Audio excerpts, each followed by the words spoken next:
Selamat pagi teman-teman. Bersyukur kita boleh bangun dengan tubuh yang sehat hari ini. Mari kita sama-sama mau datang kepada Tuhan dengan mengikuti ibadah pada pagi hari ini. Saya undang kita semua untuk bangkit berdiri. Pertolongan kita dalam ibadah ini adalah dalam nama Tuhan yang menciptakan langit dan bumi. Kasih karunia dan damai sejahtera dari Allah Bapa kita dan dari Tuhan Yesus Kristus menyertai kita sekalian. Amin. Silakan duduk.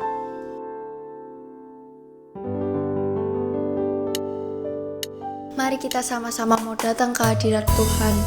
Kita mau menyembah Tuhan dengan hati yang benar-benar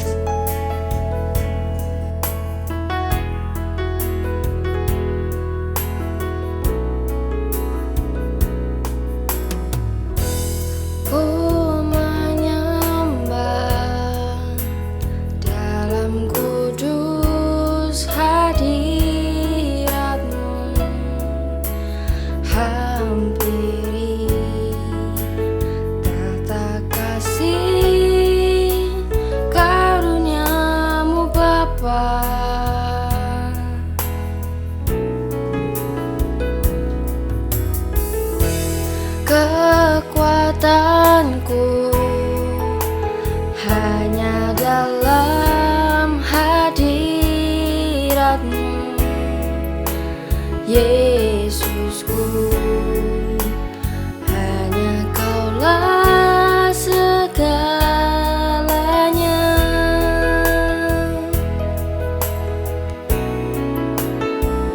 Ku yakin Kau hadir di sini. Ku rasakan kuasa yang tak terbatas. Ku yakin Kau nyata di sini. Kemenangan terjadi di sini.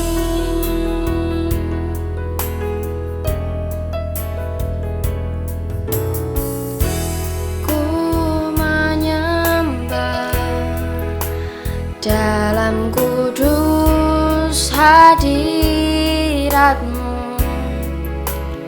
Hampiri tata kasih karunia-Mu Bapa.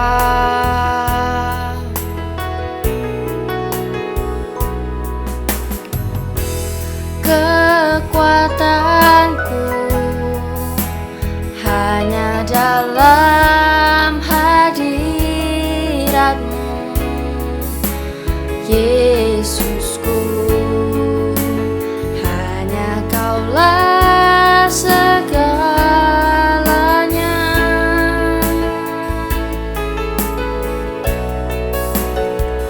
Ku yakin Kau hadir di sini. Ku rasakan kuasa yang tak terbatas. Ku yakin Kau nyata di sini. Kemenangan terjadi di sini. Ku yakin Kau hadir di sini.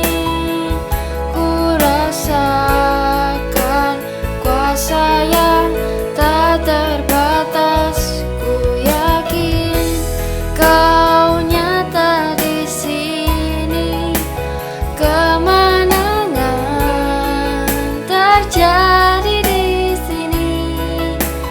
Kesembuhan terjadi di sini.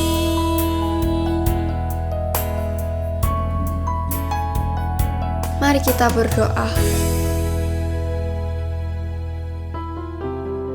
Tuhan Yesus, terima kasih ya Bapa atas berkat yang telah Kau berikan kepada kami hari ini. Hari ini kami boleh bangun dengan tubuh yang sehat. Itu semua karena berkat dan anugerah-Mu ya Bapa. Bapa, sebentar lagi kami mau memulai ibadah kami ya Tuhan. Tolong ya Bapa, berikanlah kami konsentrasi agar kami boleh mengikuti ibadah pagi hari ini dengan baik, dan ibadah pada pagi hari ini dapat berjalan dengan lancar dari awal hingga akhir. Terima kasih ya Tuhan, di dalam nama Tuhan Yesus kami sudah berdoa dan mengucap syukur. Amin. Mari kita semua mau bangkit berdiri. Kita mau katakan kita sukacita hari ini karena kita mau datang kepada Tuhan.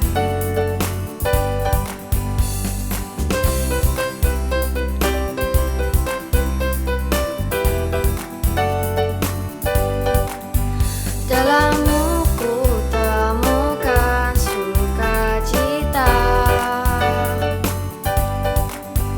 Dunia takkan sanggup ku berikan. Segala bebanku pun diganti selama ku ada di dalammu. Kaulah sukacita, harapan dan kehidupan. Kau beri kekuatan, haleluya, sukacita selamanya.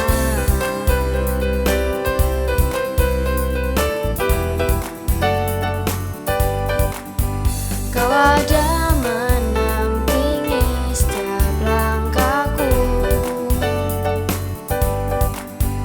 Berikan kekuatan dengan Roh-Mu. Janji-Mu yang termenuliskan, punya rancangan yang indah. Kaulah sukacita, pengharapan dan kehidupan. Kau beri kekuatan, haleluya, haleluya.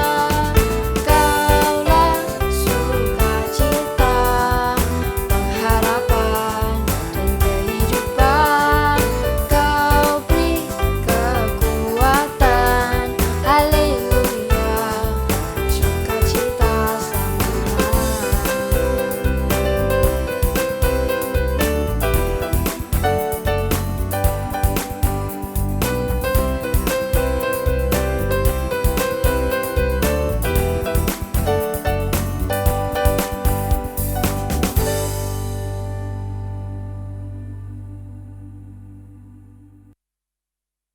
Mari teman-teman, dengan tetap bangkit berdiri kita mau berkata bahwa kita mau bersama-sama dengan Tuhan setiap waktu kita.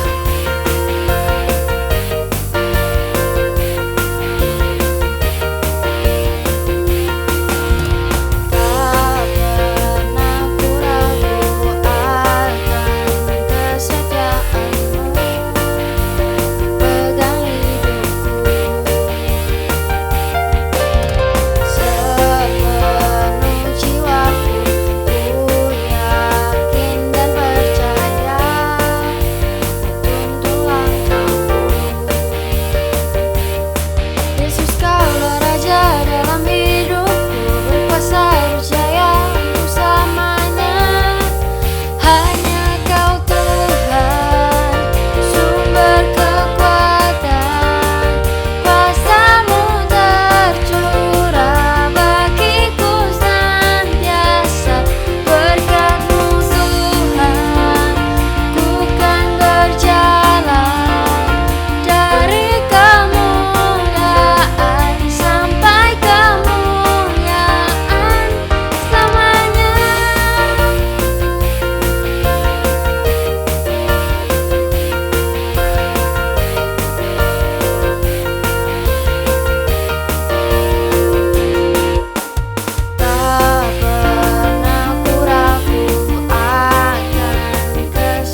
teman-teman, saya persilahkan untuk duduk kembali. Mari kita mau persiapkan hati kita untuk mendengarkan firman Tuhan.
Shalom, selamat hari Minggu, para rekan-rekan remaja yang dikasihi Tuhan. Bersyukur untuk kesempatan hari ini yang Tuhan berikan kepada kita untuk kembali beribadah. Dan biarlah ketika kita membaca firman Tuhan, ketika kita merenungkannya, kita memohon supaya Tuhan terus melembutkan hati kita, supaya kita memahami firman-Nya dan mau melakukan dengan setia. Mari sebelum kita membaca dan merenungkan firman Tuhan hari ini, kita akan memohon pimpinan Tuhan. Bapa di sorga, terima kasih, kami bersyukur karena hari ini Engkau masih memberi kami kesempatan untuk bersama-sama belajar firman Tuhan. Berkatilah pembacaan firman-Mu, berkatilah hamba-Mu, pakailah dalam segala kelemahan keterbatasan untuk tetap menyampaikan isi hati Tuhan bagi setiap kami. Berkati juga setiap kami yang mendengarkan firman Tuhan supaya kami boleh diubahkan hati pikiran kami sehingga kami lebih taat kepada Tuhan dan setia melakukan firman Tuhan. Terpujilah Engkau, dalam nama Tuhan Yesus Kristus kami berdoa dan bersyukur. Amin. Mari kita akan membuka satu bagian firman Tuhan yang hari ini diambil dari Kisah Rasul pasal yang keempat ayat 32 sampai dengan 37 dengan satu tema Victorious Community atau komunitas pemenang. Kita akan lihat Kisah Rasul pasal 4 ayat 32 sampai 37, saya akan bacakan. Demikian sabda Tuhan, adapun kumpulan orang yang telah percaya itu, mereka sehati dan sejiwa, dan tidak ada seorang pun yang berkata bahwa sesuatu dari kepunyaannya adalah miliknya sendiri, tetapi segala sesuatu adalah kepunyaan mereka bersama. Dan dengan kuasa yang besar rasul-rasul memberi kesaksian tentang kebangkitan Yesus Tuhan, dan mereka semua hidup dalam kasih karunia yang melimpah-limpah. Sebab tidak ada seorang pun yang berkekurangan di antara mereka, karena semua orang mempunyai tanah atau rumah, menjual kepunyaannya itu, dan hasil penjualan itu mereka bawa. Dan mereka letakkan di depan kaki rasul-rasul, lalu dibagi-bagikan kepada setiap orang sesuai dengan keperluannya. Demikian pula dengan Yusuf yang oleh rasul-rasul disebut Barnabas, artinya anak penghiburan, seorang Lewi dari Siprus. Ia menjual ladang miliknya, lalu membawa uang itu dan meletakkannya di depan kaki rasul-rasul. Sampai sedemikian pembacaan Alkitab kita. Berbahagialah setiap kita yang mau membaca, merenungkan dan melakukan firman Tuhan dalam kehidupan kita. Amin. Saudara, Tuhan mencipta manusia sebagai makhluk sosial. Saudara dan saya dicipta sebagai makhluk sosial. Itu sebabnya pada saat Tuhan menciptakan Adam, Tuhan berfirman, tidak baik manusia ini seorang diri. Mari kita menciptakan manusia yang lainnya. Dalam Kejadian pasal 2, saudara. Lalu firman Tuhan ini kita lihat bukan hanya berbicara soal pasangan hidup saja. Tetapi firman ini juga penting berbicara tentang perlunya sebuah komunitas. Bicara komunitas, apa itu komunitas? Komunitas secara umum artinya adalah sekumpulan orang yang memiliki kesamaan entah daerah, asal, minat, suku, dan tujuan. Itu komunitas dalam artian pengertian umum, saudara. Sehingga orang akan mencari orang-orang yang sama dan bukan orang-orang yang berbeda, lalu kemudian membentuk sebuah eksekutivitas, ya, bersama-sama dengan orang-orang yang memang menurut mereka sama. Ya, entah sama minatnya, entah sama sukunya, entah sama tujuannya dan lain sebagainya. Nah, apakah itu juga yang dimaksudkan dengan komunitas Kristen? Ternyata komunitas Kristen itu berbeda, saudara. Komunitas orang Kristen tidak didasarkan pada kesamaan-kesamaan saja, melainkan juga kepada perbedaan-perbedaan yang ada di dalamnya. Kesamaan kita apa? Kesamaan kita terletak pada satu iman, satu Tuhan, satu baptisan, dan satu pengakuan. Sedangkan yang lainnya kita bisa berbeda-beda. Tetapi meskipun berbeda, dalam gereja semua orang harus tetap bersatu. Dalam komunitas orang percaya semua orang harus tetap bersatu.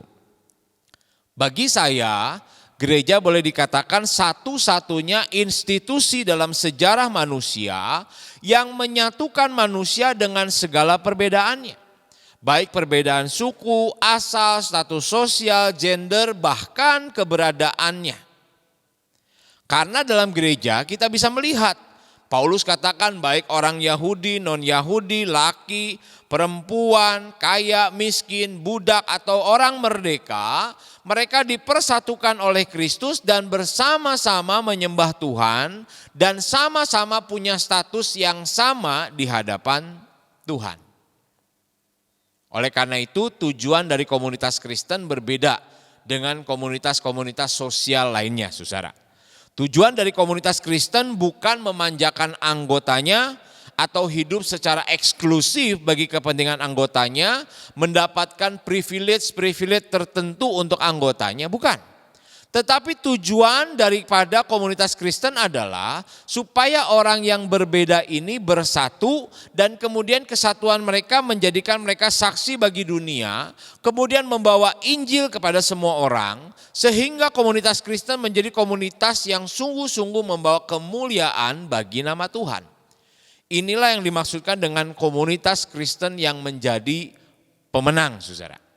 Kalau begitu bagaimana caranya agar komunitas Kristen kita menjadi komunitas Kristen yang menjadi pemenang bagi kemuliaan Tuhan?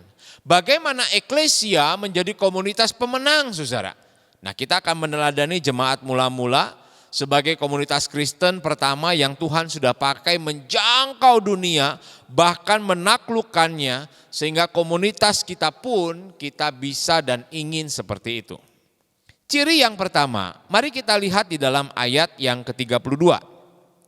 Saya akan membaca sekali lagi ayat 32, dikatakan di sana, adapun kumpulan orang yang telah percaya itu, mereka sehati dan sejiwa. Sehati dan sejiwa. Saudara, latar belakang daripada perikop ini berbicara tentang situasi yang sulit, di mana gereja mula-mula menghadapi tekanan yang sangat luar biasa berat. Para pemimpin mereka, yaitu Petrus dan Yohanes, ditangkap. Lalu kemudian diadili secara tidak adil, serta diminta oleh pimpinan mahkamah agama waktu itu untuk mereka berhenti memberitakan Injil, berhenti menyaksikan Kristus. Saudara, biasanya ancaman-ancaman dan kecaman seperti ini cukup berhasil untuk meredam sebuah kegerakan. Di Myanmar misalnya, kalau saudara lihat ya, berita-berita yang cukup heboh belakangan ini, bagaimana kudeta militer terjadi di sana dan kemudian pihak militer melakukan satu ancaman bahkan pembunuhan massal yang luar biasa. Korbannya bisa ratusan ribu orang, saudara. Dibunuh demikian rupa ketika mereka memberontak atau melakukan demo. Tujuannya apa? Supaya mereka berhenti berdemo, berhenti protes terhadap pemerintah yang mengkudeta pemerintah yang sah. Nah saudara, tapi kita lihat bagaimana ancaman terhadap Petrus, Yohanes itu tidak berlaku. Meski mengalami tekanan berat, ancaman yang hebat, mereka tidak berhenti untuk terus memberitakan Injil Tuhan. Mengapa saudara? Ya kita tahu karena Roh Kudus membuat mereka semakin berapi-api memberitakan Injil, dan kemudian mereka pun tidak takut apapun karena tahu Tuhan menyertai mereka meskipun ada ancaman dan tantangan yang harus mereka hadapi. Bukan hanya itu saja saudara. Petrus dan Yohanes juga kita melihat di bawah tekanan yang ada, mereka tetap semangat ikut Tuhan dan itu mempengaruhi komunitas mereka. Komunitas yang ada di tengah-tengah tekanan dan penderitaan yang ada pada waktu itu semakin bertambah solid dan kuat. Lukas menggambarkannya, saudara, dikatakan dalam ayat 32 tadi, mereka semakin sehati dan sejiwa. Boleh diartikan bahwa mereka ini di dalam Kristus semakin satu, bahkan di tengah-tengah tindasan dan tekanan yang ada. Padahal saudara bisa bayangkan ya, jumlah mereka itu kira-kira sudah ribuan waktu itu yang ikut Tuhan. Dan dulunya mereka tidak saling mengenal satu dengan yang lain. Tetapi karena pekerjaan Roh Kudus, mereka disatukan dalam komunitas Kristen dengan segala perbedaan yang ada di dalamnya. Dan mereka bisa bonding. Satu dengan yang lainnya bisa sehati, sejiwa. Mereka bisa solid, saudara. Dan karena sehati sejiwa itulah yang membuat kemudian komunitas Kristen ini menjadi orang-orang yang memberkati orang-orang yang ada di dalamnya dan juga yang ada di luar mereka. Yang di dalamnya dikatakan tidak ada seorang pun di antara mereka yang kekurangan, sebab satu dengan yang lainnya mereka saking solidnya mau berbagi kesusahan, mau berbagi penderitaan, saling peduli satu dengan yang lain. Tapi juga berdampak bagi luar karena mereka terus memberitakan Injil dan memberikan satu perilaku hidup yang berdampak kepada orang banyak. Saudara, saya yakin kita sebagai orang Kristen zaman sekarang, komunitas eklesia anggotanya juga ingin komunitasnya seperti ini kan? Mari kita lihat saudara bagaimana kalau begitu kehidupan kita sebagai komunitas dalam hal kesehatian dan kesejiwaan? Apakah kita sudah membangunnya dan itu ada di dalam ibadah kita, di dalam kehidupan berkomunitas kita? Apakah kita masih saling bertegur sapa satu dengan yang lain, saling mendoakan, bukan hanya waktu persekutuan lalu melalui Zoom belakangan ini atau mungkin lewat pemuritan, tapi apakah kita saling mendoakan satu dengan yang lain? Apakah kita saling mensupport teman kita persekutuan untuk rajin beribadah? Bukan tugas Kagrasia saja, bukan tugas pengurus saja, tetapi ketika saudara tahu sebagai anggota eklesia, loh si A kok gak datang ya, si A kok gak kelihatan ya, si A kok gak hadir ya sudah lama. Ayo, apakah kita rindu untuk peduli kepada mereka, menghubungi mereka, mengajak mereka untuk kembali bersama-sama bertumbuh dalam komunitas kita. Nah, apakah kita punya kehidupan yang seperti itu, saudara? Sebuah pepatah mengatakan, union without unity is useless. Ya, artinya saudara, kebersamaan tanpa kesatuan adalah kesia-siaan. Maksudnya apa? Maksudnya bisa saja kita ini berada dalam satu komunitas yang labelnya sama. GKA Agape, Persekutuan Eklesia atau Komisi Remaja Eklesia.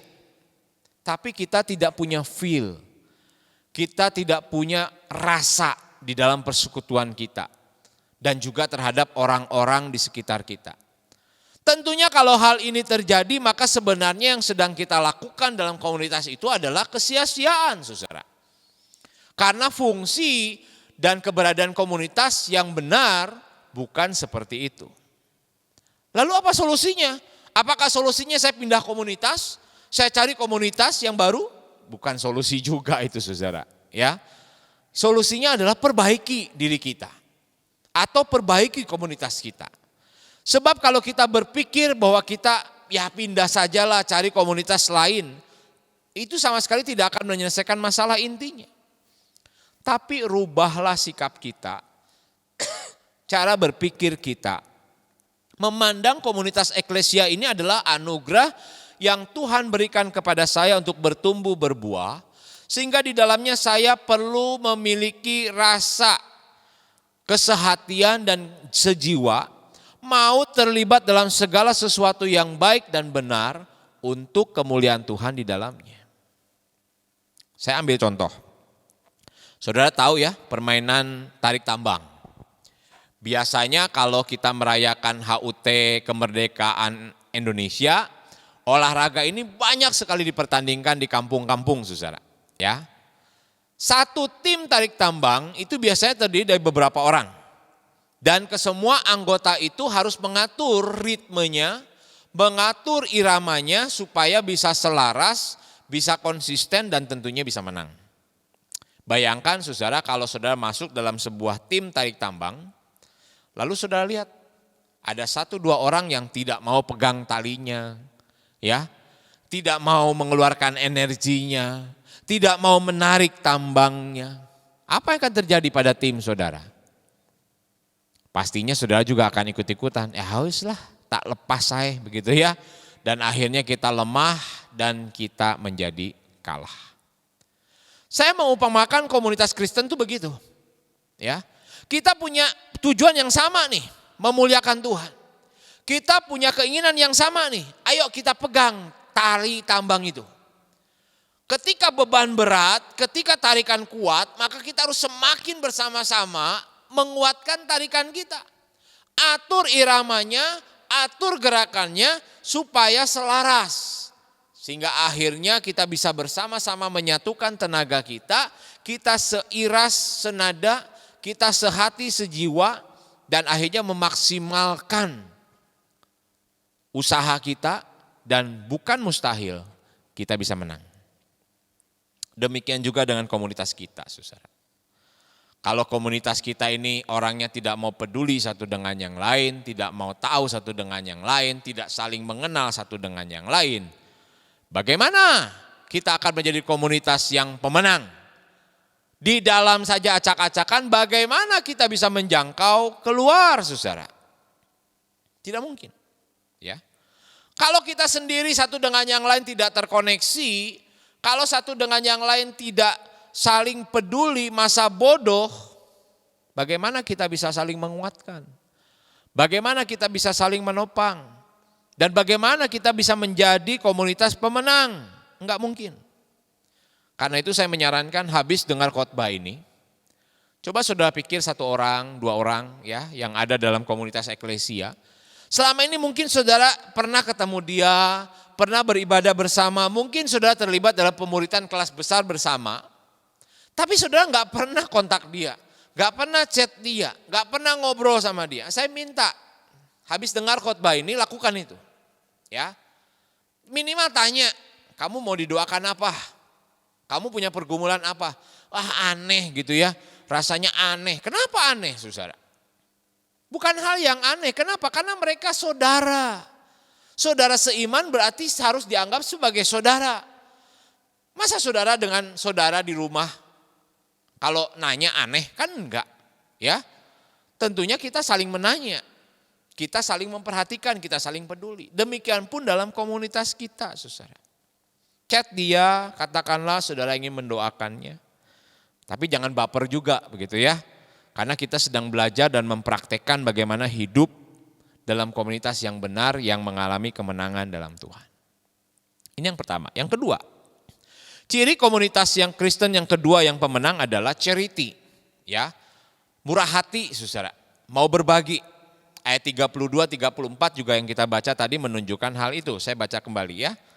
Dikatakan di sana ayat 32 lanjutannya, bahwa segala sesuatu kepunyaannya adalah miliknya sendiri, tetapi tidak seorang pun yang berkata bahwa sesuatu dari kepunyaannya adalah miliknya sendiri, tetapi segala sesuatu adalah kepunyaan mereka bersama. Ayat 34, sebab tidak ada seorang pun yang kekurangan di antara mereka, karena semua orang yang mempunyai tanah atau rumah menjual kepunyaannya itu, dan hasil penjualan itu mereka bawa ya ke hadapan kaki rasul-rasul.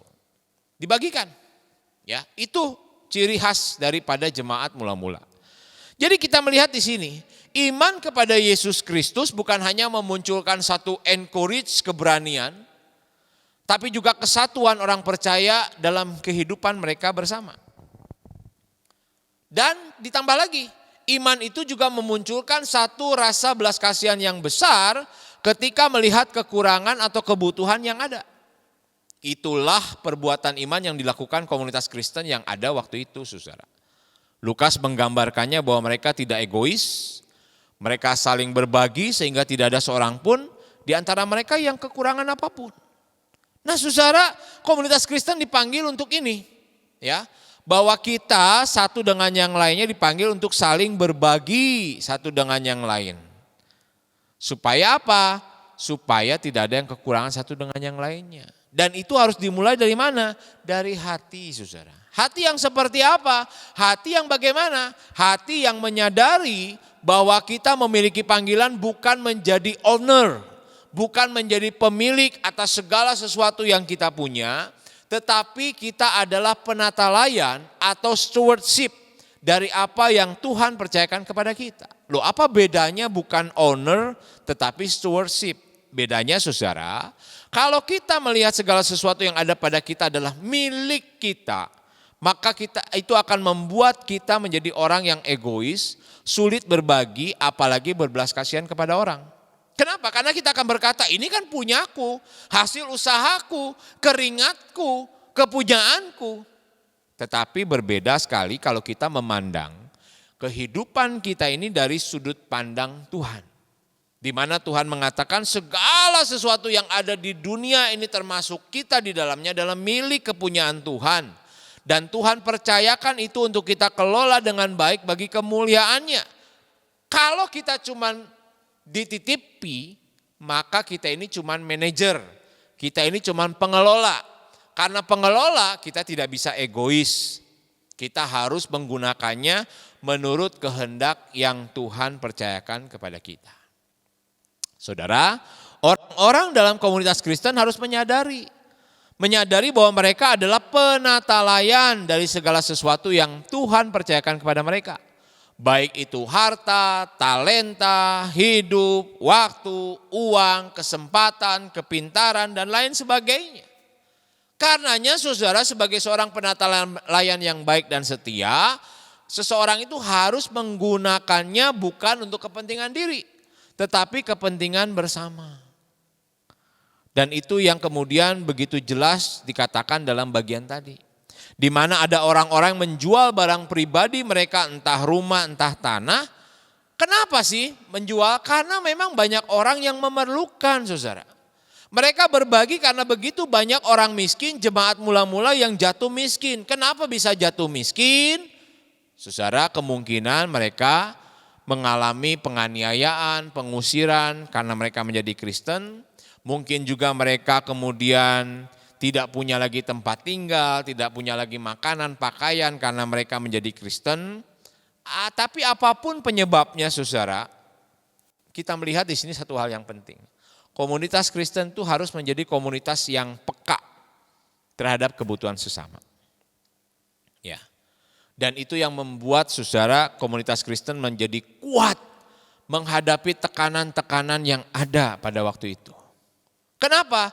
Karena mereka solid, mereka bersatu, sehati, sejiwa dan mau berbagi. Mereka saling menguatkan satu dengan yang lain karena mereka saudara-saudara seiman. Mereka saling menolong, mereka saling peduli. Dan inilah yang menjadi kekuatan penghiburan gereja Tuhan. Di mana Roh Kudus bekerja memakai orang-orang Kristen untuk menguatkan satu dengan yang lain. Jemaat mula-mula bukan hanya mereka berdoa dengan tidak jemu-jemu, mereka bukan hanya beribadah setiap hari, tetapi mereka juga peduli satu dengan yang lain. Mereka juga saling memperhatikan satu dengan yang lain. Dan ini yang perlu kita juga miliki. Charity, saudara. Kemurahan hati, kepedulian untuk kita berbagi hidup dengan orang-orang yang ada di sekitar kita. Saudara, ada seorang wanita bernama Nancy. Nancy ini dia memasang sebuah iklan di dalam surat kabar lokal. Isinya begini saudara. Kalau kamu kesepian dan memiliki masalah, teleponlah saya. Saya seorang wanita memakai kursi roda, saya jarang keluar rumah. Kita dapat saling menceritakan masalah kita. Telepon saja. Saya senang bisa berbincang dengan Anda. Saudara tahu hasil dari pemasangan iklan ini? Begitu iklan ini dipasangkan saudara dan disebarkan melalui surat kabar lokal, banyak orang menanggapi iklan ini dengan antusias. Sehingga Nancy bercerita bahwa dia menerima kurang lebih 30 bahkan lebih dari 30 setiap minggu. Ya. Di mana ada orang-orang yang menelepon dia, menceritakan keluh kesahnya, menceritakan kesusahannya. Muncul pertanyaan ya, kenapa Nancy ini mau melakukan hal seperti ini? Padahal dia berada di kursi roda, artinya dia lumpuh saudara. Bukankah seharusnya Nancy ini juga membutuhkan perhatian, membutuhkan bantuan dari orang lain karena kondisinya? Saudara, kembali ke masa lalunya. Ternyata dulunya Nancy bukanlah orang yang lumpuh. Dia tidak lahir lumpuh tidak lumpuh sejak lahir saudara. Ya.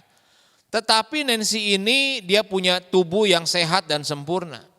Tapi dia mengalami satu persoalan, yaitu apa? Dia mengalami depresi dan keputusasaan sehingga dia berulang kali mencoba untuk bunuh diri. Salah satu caranya adalah dia melompat dari jendela apartemennya dan hasilnya adalah ketika dia jatuh dia tidak mati, tetapi dia lumpuh dari pinggang ke bawah. Itu yang menyebabkan dia sekarang memakai kursi roda. Ketika dia berada di rumah sakit dalam keadaan yang tentunya semakin frustasi karena dia tidak jadi mati, tapi dia menjadi lumpuh separuh tubuh, dia mendengarkan hikmat dari Tuhan berkata kepada dia, Nancy, dahulu tubuhmu sehat, tapi jiwamu cacat. Sekarang engkau akan memiliki tubuh yang cacat, tetapi jiwamu sehat, karena kamu mau menyerahkan diri kepada Tuhan Yesus. Singkat cerita, Nancy akhirnya pulang dari rumah sakit. Dan dia rindu mendoakan apa yang Tuhan sampaikan di dalam hatinya. sehingga dia ingin membagikan kasih karunia itu kepada orang lain. Dan akhirnya ide memasang iklan tadi pun muncul, saudara. Saudara, setiap orang percaya dapat berbuat sesuatu untuk menolong saudaranya, menolong sesamanya. Mungkin saja kita dibatasi oleh keterbatasan kita, baik penyakit, baik usia, baik cacat tubuh. Namun kita masih bisa melakukan hal yang lain. Kita berdoa bisa, kita menelepon orang bisa, kita menulis surat menguatkan orang bisa. Bagaimanapun kondisi kita sebagai saksi-saksi Kristus, kita akan efektif bukan hanya karena kita sempurna. Tapi dalam kecacatan, ketidaksempurnaan Tuhan bisa pakai, asalkan ada hati yang mengasihi Tuhan, maka kita juga akan belajar mengasihi sesama. Terutama juga komunitas kita, saudara. Oleh karenanya, menjadi Kristen bukan hanya menjadi pengikut Yesus dalam upacara-upacara agama yang rajin beribadah, berdoa dan melayani. Tetapi sesungguhnya menjadi Kristen berarti mengikut Kristus dan berusaha menjadi seperti Kristus. Demikian juga komunitas Kristen harus ada orang-orang di dalamnya yang harus hidup dan harus bertindak semakin serupa dengan Yesus. Karenanya bagaimana mungkin saudara komunitas kita disebut komunitas yang berkemenangan, aktor victorious community, jika kita tidak bersatu, jika kita tidak saling peduli, jika kita tidak saling memperhatikan, jika kita hidup cuek satu dengan yang lain, jika kita tidak mau tahu dengan orang-orang yang ada dalam komunitas kita yang kita sebutkan sebagai saudara. Bagaimana pula kita dapat mengaku sebagai Kristen yang berkemenangan, victorious community, jika kita tidak peka, kita tidak mau tahu dengan kebutuhan saudara-saudara kita. Mari pertama kita belajar saling menerima satu dengan yang lain, saling menghargai, saling memperhatikan dan peka terhadap kebutuhan-kebutuhan saudara-saudara kita. Tuhan sudah menerima semua orang dalam komunitas kita dalam kelemahan dan kelebihan mereka. Juga Tuhan menempatkan mereka bukan kebetulan. Oleh karenanya marilah kita lebih peduli dan beraksi bagi kemuliaan Tuhan. Saudara, satu-satunya cara agar kita mengenal keadaan orang-orang yang ada di sekitar kita adalah kita mengenal kehidupannya, mengenal kesulitannya, dan mengenal dia sebagai seorang saudara. Karena itu berkomunikasilah, ya, berbicaralah, ngobrollah saudara dengan mereka, dan mintalah kepekaan kepada Tuhan, supaya kita tidak mengabaikan saudara kita. Apalagi kalau kita tahu mereka butuh bantuan, mintalah kepada Tuhan supaya kita terus digerakkan dengan hati yang rela untuk memberi dan melakukan sesuatu. Kalau saudara ingin menjadi komunitas yang berkemenangan, victorious community, dua hal ini. Lakukan dengan kasih dan hiduplah sehati sejiwa. Tuhan memberkati. Mari kita berdoa. Kami tahu komunitas kami masih jauh dari sempurna, tapi hari ini kami terus mau belajar. Oleh karena itu Tuhan dorong kami, Tuhan gerakan kami, supaya sungguh-sungguh eklesia menjadi komunitas yang berkemenangan di dalam Tuhan. Karena kami mau belajar sehati sejiwa, karena kami mau belajar charity, kami mau belajar peduli, kami mau belajar melihat orang-orang yang ada dalam komunitas kami bukan orang lain, bukan orang asing, tetapi saudara kami seiman. Sehingga kami mau berjuang, kami mau peduli, kami mau saling mengasihi satu dengan yang lain. Terima kasih. Berkati kalau setelah ini mungkin Tuhan gerakan kami untuk menelpon, menghubungi beberapa orang. Biarlah kami tidak mengeraskan hati, tapi kami mau melakukannya supaya nama Tuhan dipermuliakan. Dengar doa kami Bapa, dalam nama Tuhan Yesus kami berdoa dan memohon. Amin. Untuk meresponi firman Tuhan hari ini, mari kita mau sekali lagi menyatakan bahwa Tuhan adalah satu-satunya di dalam hidup kita.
Kita berdoa.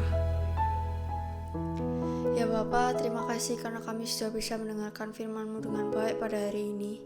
Ya Tuhan, tolong kami ya Bapa, biarlah firman ini boleh tertanam di dalam setiap hati kami dan kami boleh melakukannya dengan baik. Bapa, kami mau berdoa untuk beberapa pokok doa kami ya Tuhan. Yang pertama, kami berdoa untuk Karelius yang sedang Kau tambahkan umurnya. Biarlah anak ini boleh hidup sesuai dengan firman-Mu dan boleh menjadi berkat bagi sekitarnya ya Bapa. Kami juga mau mengucap syukur karena persekutuan remaja pada hari Jumat kemarin bisa terlaksana dengan baik ya Bapa. Kami berdoa untuk keadaan Indonesia ini ya Tuhan, supaya Engkau boleh pulihkan negeri kami ya Bapa. Serta mau berdoa untuk persembahan yang telah kami berikan untuk Engkau ya Bapa, supaya boleh dipakai untuk memperluas kerajaan-Mu melalui GKAKP. Terima kasih ya Tuhan Yesus, di dalam nama Tuhan Yesus kami sudah berdoa dan mengucap syukur. Amin. Doksologi.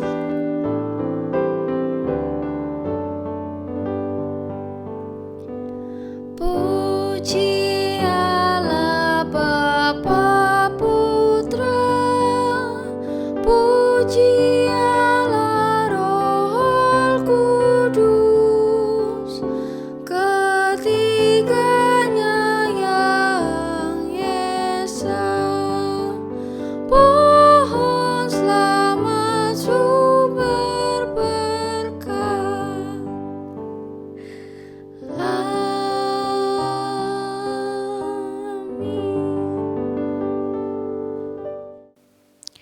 Teman-teman yang dikasihi oleh Tuhan, kembalilah ke dalam kehidupanmu tiap hari dengan terus taat melakukan firman Tuhan. Terimalah berkat Tuhan. Tuhan memberkati engkau dan melindungi engkau. Tuhan menyinari engkau dengan wajahnya dan memberi engkau kasih karunia. Tuhan menghadapkan wajahnya kepadamu dan memberi engkau damai sejahtera dari hari ini sampai Maranatha. Amin. Bapa, terima kasih.